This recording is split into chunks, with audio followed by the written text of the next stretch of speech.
First, I said this on Tuesday, and I want to say again now, and most especially because Emma's here, who's a firefighter, and I've been in touch with Sue too, who's traveling, Hasari, who's also a wildland firefighter by lineage and love. I want to name the three people who died in the Colorado fire on the 29th. Sydney Watson, Emily Barker, and Nick Hutchinson. And there are two people who are hospitalized from that fire. There are huge fires happening in the middle of the country, which Rebecca Solnit, in a recent article, I think very accurately names as this is climate crisis happening here. I've always felt like the wildland firefighter work was frontline climate work.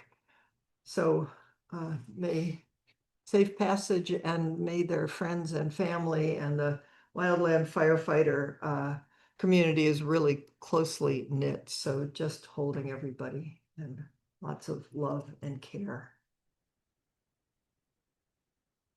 And also the newsletter came out. We were talking about before the sitting, this amazing transition that happened, that Ellen did it for years seamlessly, and then Shalaby stepped forward and said that they would do it. And I'm just kind of blown away that, with the exception of a few blips, I just can't believe that this newsletter keeps coming out and that it's beautiful and full. And anyway, I feel just enormous gratitude and awe. So thank you to everybody. And obviously the content of it wouldn't be there without all of us, because everybody's in each picture and word. And so there you go. We're lucky. Part of me also wants to just do as a confession before we go into the Vimalakirti Sutra, that as we're focusing on Bodhisattvas, my ears popped for some reason.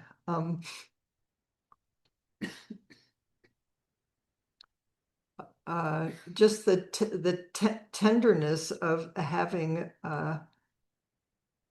my son and his wife and a little foster adopt not 9-year-old in the family, which is full of joy and sorrows. I'm coming to you came to you maybe last week feeling joyful. I'm feeling the sorrowful part of it this morning. Is just trauma is, and I'm so glad we've invited it into our home. And I mean, in the particularity of a little person, one little person out of the millions, however million of beings in the world. And it's tender navigating someone who doesn't know how to regulate their emotions, including me. It's very humbling. You think, yeah, well, I've been practicing, and it's like, I mean, things jangle me and the world jangles me, but mostly I feel like, okay, and then something comes in close and you realize, okay, this is the teacher now. We'll just take a breath. So I'm looking. I think of Romaine, who took in her granddaughter, and whoa, look at, yeah, it's like, whoa, what a ride. Okay, so we are focusing on Bodhisattvas. Hallelujah! I am listening closely. I'm not teaching this from some high seat. I'm listening closely. We did Shantideva on Tuesday, and today Vimalakirti, who we studied the Vimalakirti Sutra, I think a couple years ago, and used Joan Sutherland's translation and commentary.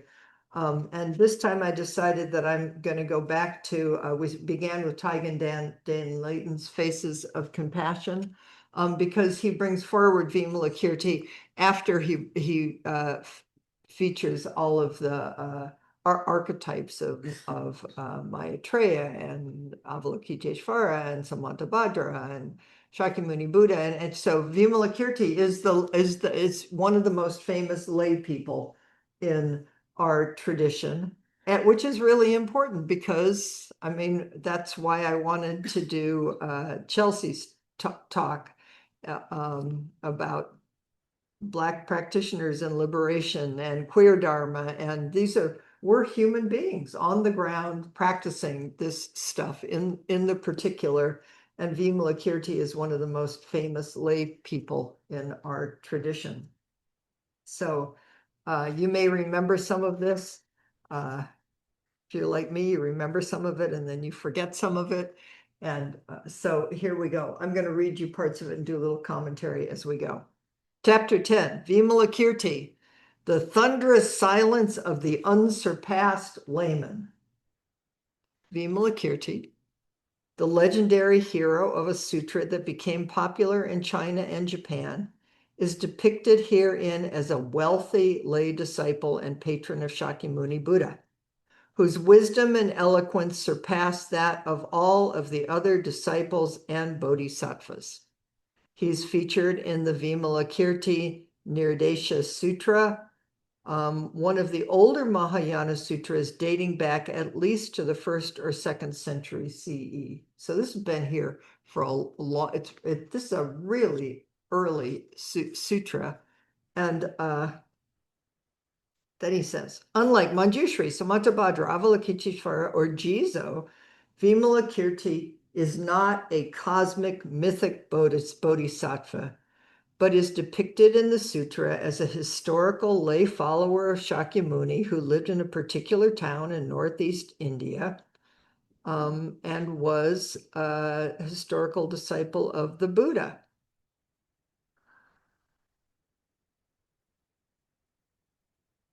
His sutra is not central to any school of Buddhism. However, the sutra is highly entertaining spiritual literature and was very intellectual throughout Southeast Asia. It was great at Everyday Zen. Once people came and performed it, they had performed it someplace else and they had made puppets. And I mean, it's really, you understand how the Dharma was transmitted. It was all oral, and it was like the way we go to the movies.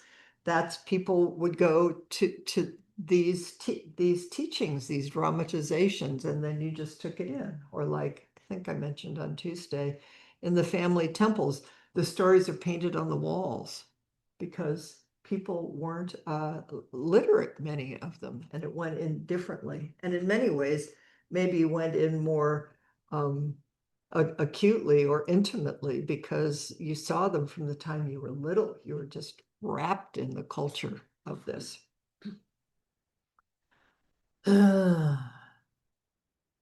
Vimalakirti was a layperson unerringly critical of the monastic disciples of Shakyamuni Buddha. So Vimalakirti had a sharp tongue. He represents the iconoclastic side of Mahayana Buddhism. His teachings are about seeing through the trappings of religion to the spiritual heart of the wonder of reality. Sound like what we're doing? I hope. He playfully and magically demonstrates that this truth is always available to people and is not dependent on priestly intercession or hierarchical status, either worldly or spiritual. This is so important. And it's why, because we are all lay people, and sometimes people have a calling to be a priest. And that's inexplicable and wondrous. And it always feels to me like it's something you just probably bring from another lifetime. I mean, I don't understand why I'm a priest or why other people are priests. But then because we're human beings, what we do is we set one thing up above the other, right? Is we think, well, they must really know what's going on because they got those robes or they got this stuff. Or Vimalakirti says, eh. He practiced as a layperson amid the delusions of the world without getting ensnared with them. Practicing in the world is what it's all about. And if priest robes and vows help you, please. And if Rakasu helps you in taking vows, please. And if that's just not something that feels like that's your path, please. Just what matters is your heart and your practice and your focus.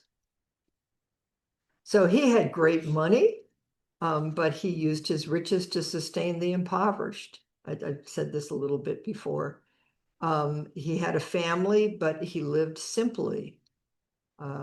He entered many different realms and social classes, gambling dens, upper class financial exchanges, uh, entered brothels.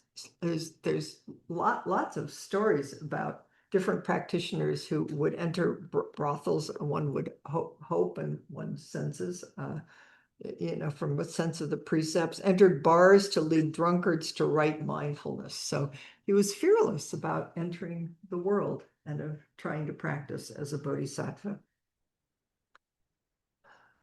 He served government officials in order to protect beings, always acting in harmony with the law. We could use him, while using his position to reverse the attachments of rulers to the power of their sovereignty. He appeared as the most skillful in each of his sundry endeavors while constantly awakening and benefiting the beings he encountered. So that's nice. He was constantly awakening and benefiting the beings he encountered. The image of Vimalakirti as thoroughly engaged in the world while expressing the deep power of spiritual liberation as the way. So then it says, Vimalakirti, in all of his activities, embodies the Mahayana view of being in the world but not of it. Have you heard that? Do you know that? Being in the world but not of it. It's a really important kind of touchstone. In the world but not of it. What is that? He fulfills the liberative work without being trapped or fettered by worldly desires or attachments. But a central point of the Vimalakirti Sutra is that the Bodhisattva can only awaken in the context of intimate contact and involvement with the follies and passions of the world and its beings. One who comes and goes in thusness. Bodhisattvas can develop only through fully entering before transcending the turbulent seas and passions and delusion. Vimalakirti asserts that bodhisattvas find their way by engaging in false actions, by entering the world. It's like, here I am. How can I help? This is scary out here. Parts of me this morning just wanted to close down and run for cover. No, you just come back. It's your vow. Take a breath. Here we are.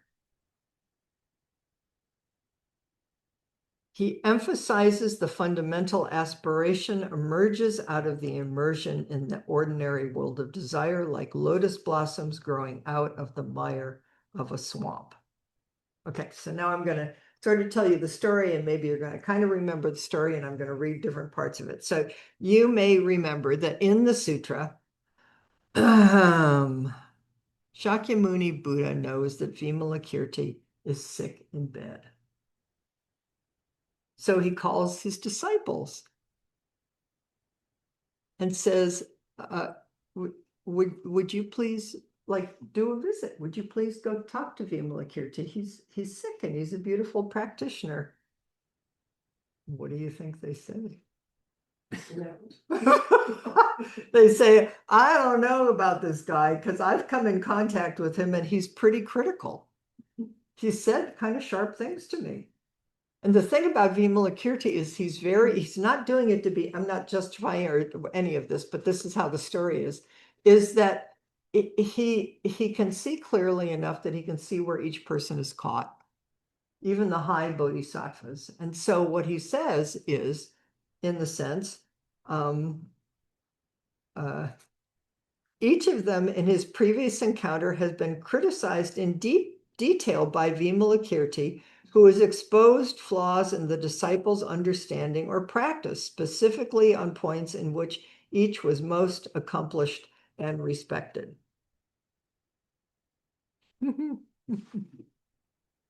So they say to Shakyamuni Buddha, thank you very much, but I'm not going near this guy. I'm scared of him. So that's a really good validation in itself.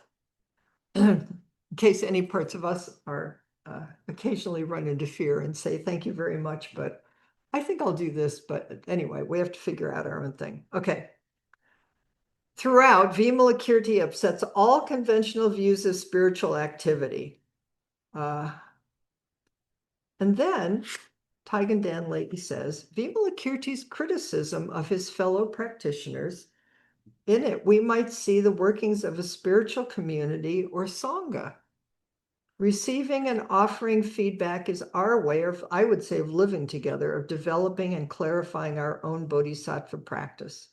We grow together with our Dharma sisters and brothers through the painful process of exposing and letting go of our cherished notions of self, including pride in our own supposed spiritual accomplishments.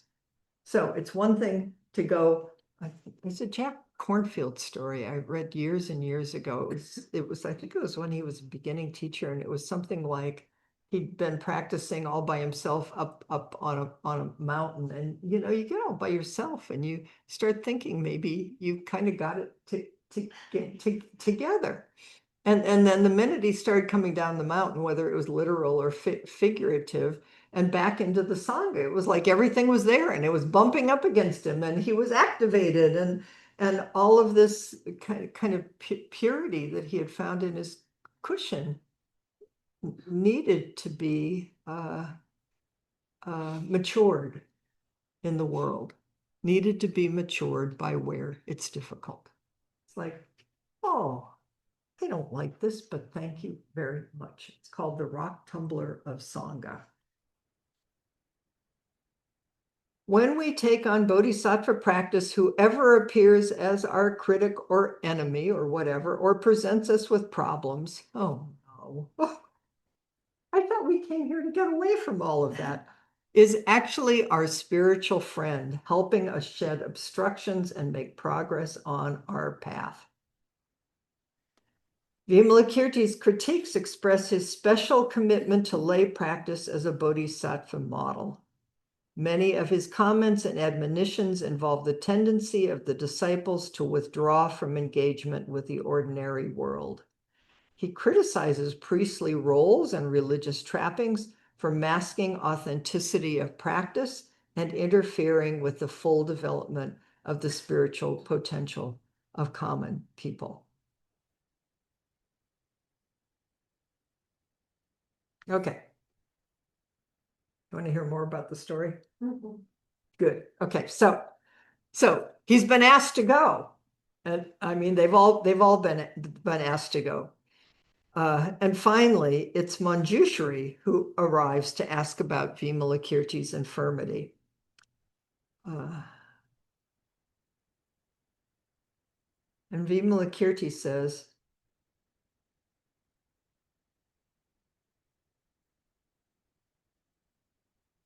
Vimalakirti says something about, Dan doesn't say it here, I meant to look it up, is that Vimalakirti says that he's sick because the whole world is sick. It's like, it's not a problem that I'm sick. It's not a problem that I'm confused. It's not a problem that this situation hurts or whatever it is. It's because it's what's happening in the world. So why wouldn't it be happening in my own heart? So it's a very beautiful turning of the problem from it's not a problem out there. It's like, how do I take this on as a practitioner? Manjushri inquires as to how a bodhisattva should console another bodhisattva who is sick. So Manjushri is now gone. Giving instructions on how to turn illness into spiritual teaching, Vimalakirti suggests that a bodhisattva should tell another bodhisattva that the body is impermanent. You just don't say, you're dying, it's impermanent. Too bad. But you do it with a sense of love and kindness, and we'll get to that.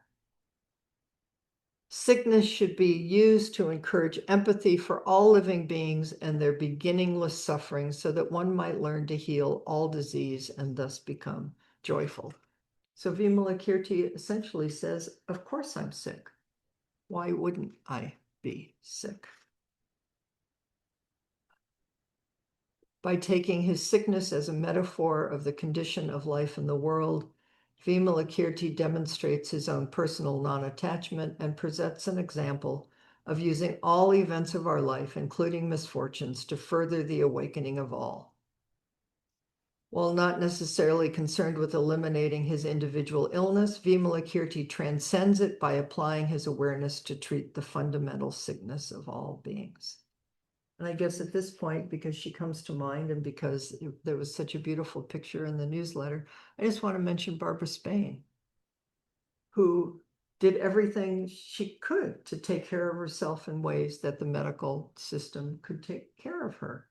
And it seemed to me throughout it had a sense of equanimity. And then when she just, the next thing was, it just seemed to her she'd come to the end of it.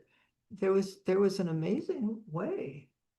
I mean, actually, in some ways, because I went to visit Barbara at the end in her home, it was like entering Vimalakirti's room. It was full of light and love and green trees, which is she wanted, and birds, and the whole world was there. And Barbara was just calm and present. And when it was time to go, I didn't experience in Barbara any sense of blame or there's something wrong in this. It's just, this is where we are right now. I bow to Barbara deeply. Okay, so Manjushri has agreed to visit Vimalakirti. And so once Manjushri says he's going to go, maybe I'm confusing things a little bit, all of the other Buddhas and disciples decide that they're going to go too. So when Manjushri arrives, he's accompanied not only by the main disciples and Buddhas and Bodhisattvas, but by an entourage, including a great many heavenly and other extraordinary beings, all eager to witness the conversation of these two Bodhisattvas renowned for their wisdom. So you may remember the question of how are they all going to fit in this room? Because it's a little tiny room, which turns out becomes the model in Zen. We don't do that somewhat, we sort of do that here for the little Dokusan room, where there's this meeting between the teacher and the disciple. I mean, if I say it in traditional words, but it's like the whole world is there. It looks like it's two people, but the whole world, through you and through me, or through whatever this intimate conversation is, there's room for everybody. And the definition of Dokusan is to meet yourself. So we meet, the self meets the self. There's two people, or as many people as come to fit into Vimalakirti's room. And there's nobody there. It's open and empty because the conversation has a different tone. That's what you do when you meet in Dokusan. It has a different kind of meeting than normal conversations. That's why we do it. It's preserved in sacred space to practice. What is it when we talk and meet from our true self? So Vimalakirti, with his special powers, is aware of their pending arrival and magically transforms his single room house into emptiness. His room becomes empty of all furnishings save his sick bed, and although the room is small, all the myriad bodhisattvas, disciples, and spirits miraculously are able to find space in it. Everybody's welcome, all inclusive. Vimalakirti tells Manjushri that his room is empty because all Buddha fields are empty, and that all Buddha fields are empty, even of emptiness, because all imaginings and views are empty. Who are you? Who are you? What's really happening here? That's what we're investigating. Not only that,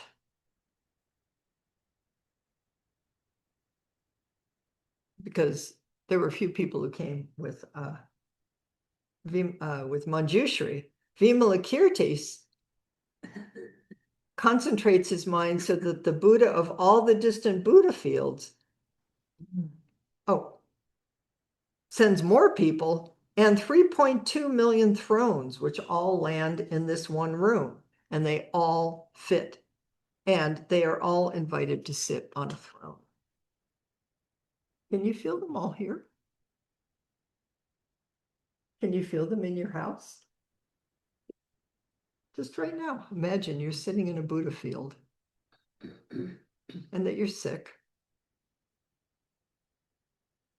or well, or all of the above, a human being. And all the Buddhas and Bodhisattvas across time and space are also simultaneously here in the same room. That already kind of begins to change the equation. This is what the special powers of a bodhisattva like Vimalakirti, which is just like the Avatamsaka Sutra.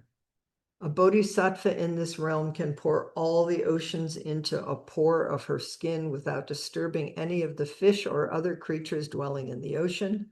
A bodhisattva living in the unconceivable may pick up a whole galaxy in their hand and toss it like a boomerang around the universe, then put it back in place without disturbing any of the beings therein. These maneuvers can be seen by the affected beings, but only by those who will be inspired and led into training in the Bodhisattva disciples are witnessing these miracles. So miracles are happening all the time. We just think, well, I got up this morning and then this happened and then that happened and the sun came out. This is amazing. Now, you may remember, these are the two most highlighted stories. Do you remember about the goddess who changes sex? So anyway, I'll tell you.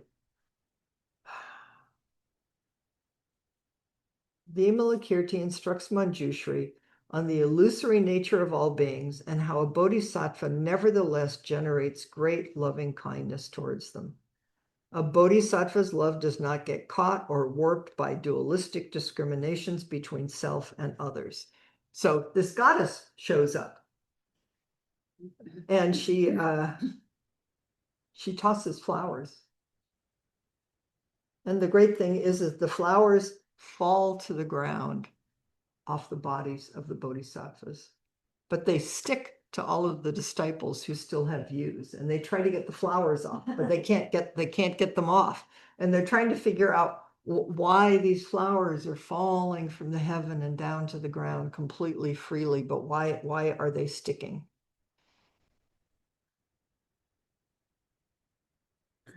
The goddess tells them that to see liberation as freedom from hatred, desire, and confusion, as Shariputra does and the other disciples, is just pride and distraction.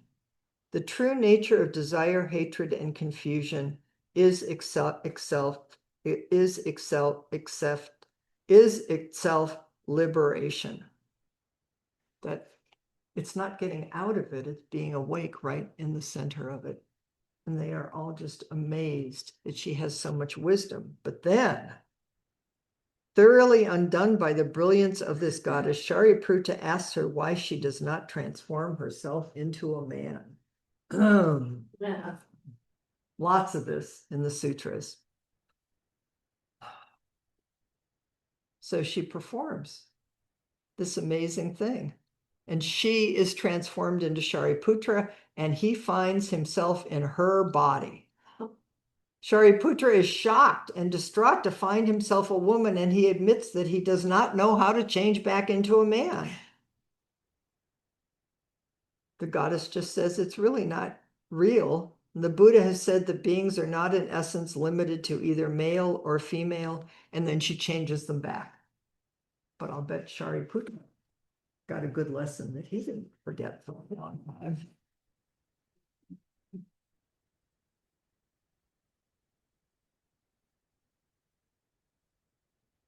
So the second great story, Vimalakirti's silence. Anybody remember this? Vimalakirti's silence. Okay.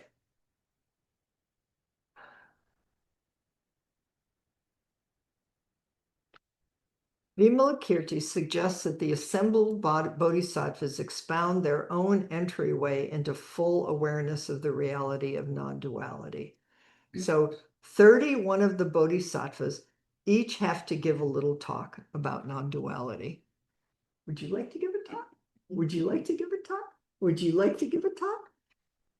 Anyway, each bodhisattva gives a brief but penetrating account of some apparent dichotomy or polarity, the transcendent or reconciliation of which was their personal entry into non-dual awareness. And then Manjushri turns to Vimalakirti and says, would you like to give a talk, please? And do you know what Vimalakirti does? Silence. The great thundering silence that says everything and nothing. It's described in the Blue Cliff Records as completely exposed. What is silence that is completely exposing?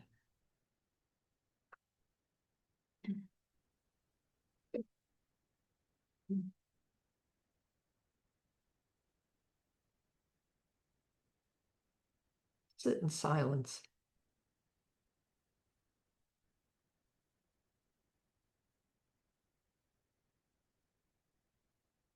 So what is this thunderous silence that's full of everything, that includes everything, that's all inclusive?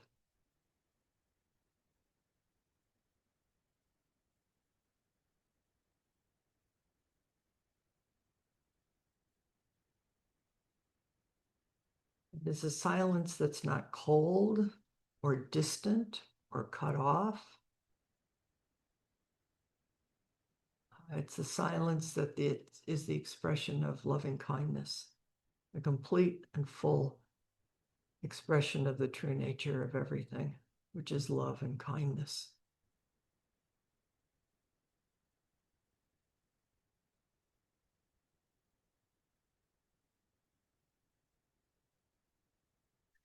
Out of which each moment, thing, and place, belief, and all of our delusions, greed, hate,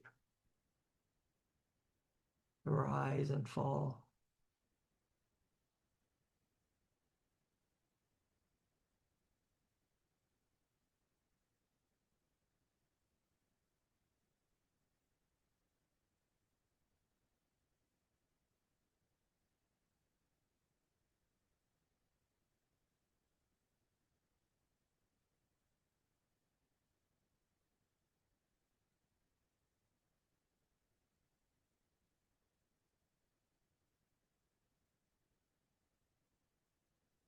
The thundering silence where each thing has its place,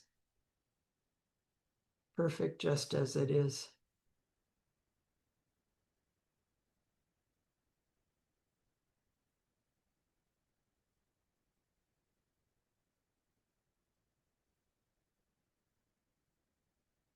And it's thunderous silence that is expressed through body, speech, and mind.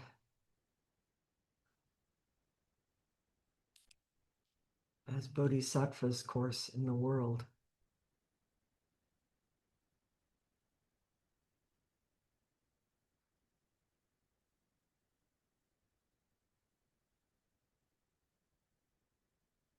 So that things like the flowers fall from the heavens, touch the earth and the ground under our feet, but it's not sticking. Just wide open, spacious, and completely responsive.